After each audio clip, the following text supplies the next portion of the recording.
একটা ছেলে কখন নষ্ট হয় জানেন? কেন নষ্ট হয় জানেন? জানেন কি তার এই নষ্ট হওয়ার পিছনে হাজারো কষ্ট আর ক্ষতের কথা? না, জানেন না, জানার চেষ্টাও করেন না। আসলে আমরা নষ্টদের বাহিরটা দেখি, তাদের ভিতরটা, এবং তাদের এই নষ্ট হওয়ার পিছনের গল্পটা শোনার চেষ্টাও করি না। আসলে সে তখনই নষ্ট হয় যখন দেখে তার প্রিয় মানুষটা আজ তার পাশে নেই। সে যাকে নিয়ে দেখেছিল হাজারো স্বপ্ন, আর সেই স্বপ্নগুলো তাকে কুড়ে কুড়ে খাচ্ছে। সে তখনই নষ্ট হয় যখন দেখে এই সমাজে সে এক অবহেলিত বস্তু। সে তখনই নষ্ট হয় যখন দেখে তার পাশের বন্ধুগুলো আজ তাকে ইগনোর করছে।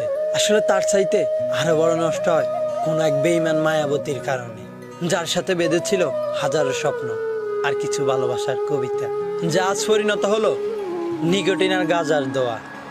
আসলে আমরা কখনোই নষ্টদের ভালো চোখে দেখি না, শুনতে চাই না তাদের সেই হারানোর গল্পগুলো। আর এই নষ্টদের শেষটা কি হয় জানেন? Likey